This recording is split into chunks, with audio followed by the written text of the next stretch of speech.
In the latest episode of One Piece, episode 966, people, we have some very spicy, juicy, succulent meats to enjoy. We have the continuation of the Roger versus Whitebeard clash in their fight.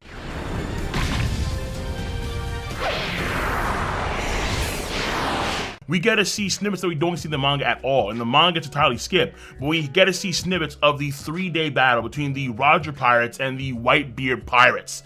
And this was really dope to see through and through. Seeing familiar faces in their younger years, like Vista, like Jozu, like Marco, fighting against the Roger Pirates back in the heyday. And of course,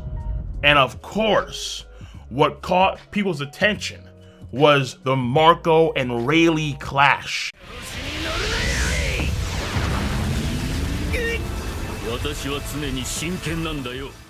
Now mind you, Marco much younger, so nowhere near as powerful as he is today.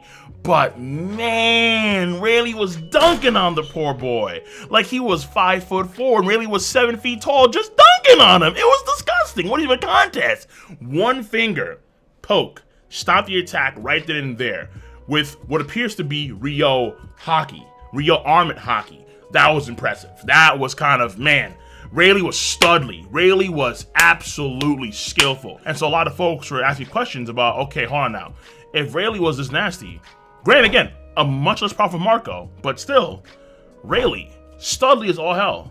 How powerful was Rayleigh in his prime? So a lot of folks know I do the whole power scaling thing, so I said, okay, fine, why not? Because I want to give it a tackle because I feel like it's a very interesting topic to talk about Rayleigh in his past. Even though we don't get to see at all him and Odin fight, we do get to see Odin and Gaban fight, which is very intriguing. But Rayleigh, how powerful is he in the past? So this is today's topic. But before we get into the topic at hand, number one, if you're an anime-only watcher, I would suggest not watching the video because we will talk about the manga stuff. Obviously, I'm a manga reader, number one. Number two is a brief word from today's sponsor.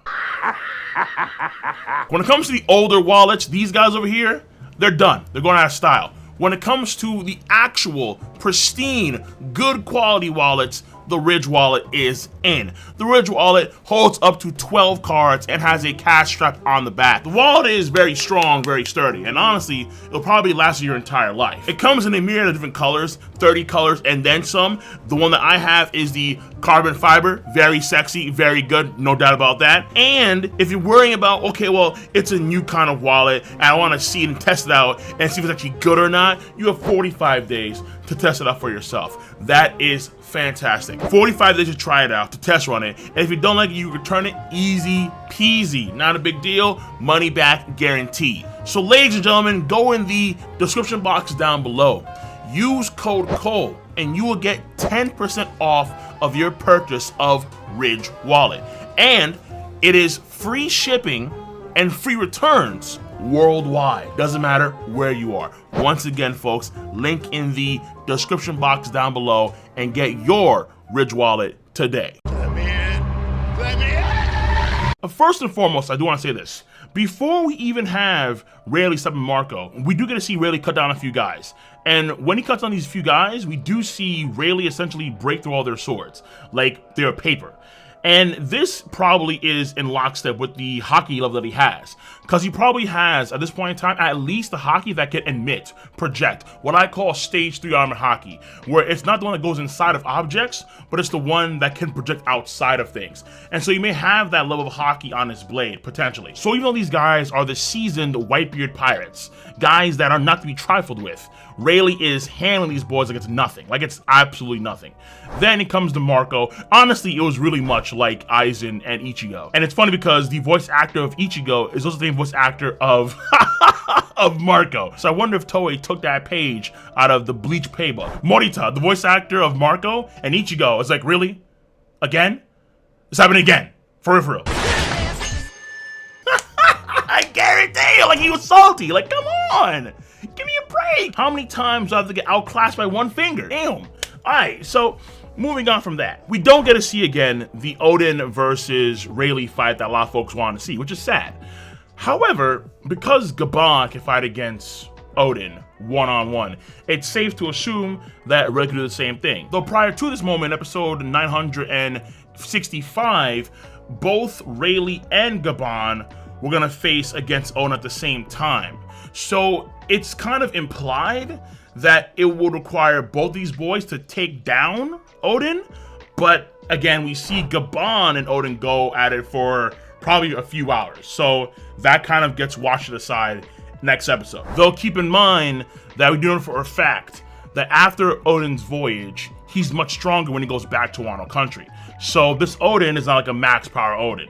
But still, nonetheless, Gabon versus Odin one-on-one, Rayleigh the same way, clearly. So even though Rayleigh has been given a lot of legendary status by many people across the world in today's timeline of One Piece, I never really saw Rayleigh in his prime being as strong as, let's say, a prime Garp, or a prime Sengoku, or Shiki, the Golden Lion. He is legendary, don't get me wrong, but he's not on those guys' status, I would argue. I would say amongst the legendary figures of old, he's probably either the top of the middle of the pack, or he's the bottom of the high pack. So, it sounds kind of weird. I would say he's essentially stronger than Prime Don Chinjao. That's what I would argue.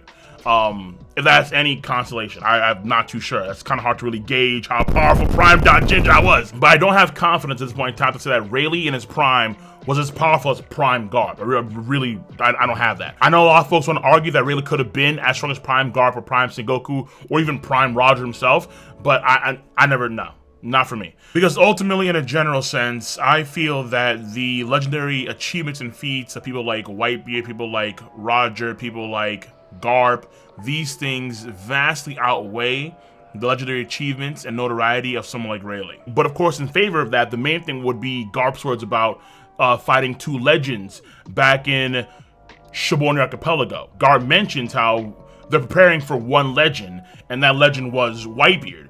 And now we have to deal with Rayleigh. No, we can't do that. We don't have the resources to try and get Rayleigh at this point in time because they're allocating all the resources for Whitebeard. So a lot of folks kind of equate Rayleigh on that tier, but I don't necessarily do that.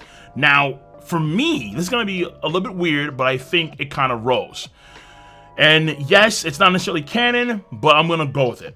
Don't necessarily care. We don't care. Let me tell you. We don't care. For me, I think the best way to kind of gauge Rayleigh in his past is looking at someone that was claimed to be on his level back in the day. And the only person that we know of that was on his level back in the day, according to Buggy, was Douglas Bullet. Now again, I know it's a movie, I understand. Trust me, I do. But the question is, would it be fair to kind of gauge Rayleigh off of Douglas Bullet? And I don't necessarily see why not, outside of the fact that it's not necessarily canon. But we have nothing in the manga thus far to really use in terms of gauging his power back then.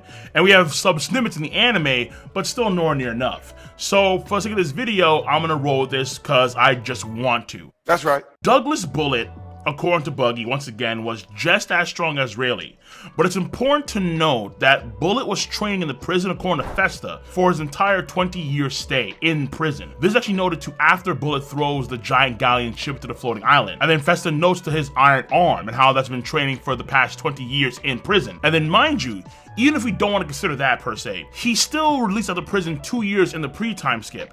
So it's been 2 years since he was out and about doing God knows what. So it's safe to assume that regardless, Bullet is stronger in that movie in Stampede than Rayleigh was in the past. That is a very safe assumption to make because of the words of Buggy and Buena Festa. So two things I want to note before we do downscale Douglas Bullet is, number one, when it comes to his ship, the catapult, I think it was set up underneath the island in advance. So he could have used it right then and there against the young bucks that were coming for the treasure. That's number one. Number two is, I think it is implied by Akainu that Douglas Bullet didn't have his awakening until it was revealed in the movie. Because Akainu, when he's talking to, I think, Kizaru, he notes to how he has finally reached this point. Like, he's built up this much power. I think that's what he says exactly. So I'm pretty sure that he didn't actually have that ability back in the past, his awakening. But again, if we take Festa's words for it, he must have actually attained that either in prison or after prison within that 2-year time span. I want to look at this with Douglas Bullet without his Union Armada, meaning without the catapult ship and without his awakening. These things are no longer in play. So we're looking at Douglas Bullet predominantly without his Devil Fruit abilities. I think we can get, in some sense, a good representation of how powerful Rayleigh could be. So technique, speed, durability, strength, hockey. The man had everything. It was disgusting. In base form, he was so well-rounded and he was so combat savvy. There was not a single thing he didn't have. Against Luffy at the end of the film, he even is using Skywalk. I'm like, yo. Like, he had everything at his disposal in terms of combat ability. But I think without Union Armada, it is kind of implied that he can't beat the Supernova. And mind you, it's a Supernova lacking Law and Zoro. So minus those two, Douglas Bullet, even though he had him on the ropes, because Luffy had Snake Man, and especially when you consider what we know about Killer and Kid today. Like Killer and Kid today, and what we're seeing them do. And then also the same goes for Apu as well as Drake. So Drake, Apu, I would argue Hawkins too, definitely Killer and definitely Kid, they're way more powerful in the canon manga now than they were written for the film. That's very obvious. So again, I don't think that Bullet could have been the Supernova minus Law and Zoro without his Union Armada with the catapult, because we see how the Supernova are still active even when he has the Union Armada engaged. So they weren't down and out just yet, even after the beating that they've taken, because we see after Snake Man Luffy, they're back up ready to fight again. Especially when you consider how strong they are now relative to the movie. So 9 Supernova over Prime Rayleigh. Now, if you're looking at it in a one-on-one perspective, he beats all of them. But the key thing here, we'll be looking at Gear 4 Boundman Luffy. Gear 4 Boundman Luffy goes one-on-one against Douglas Bullet.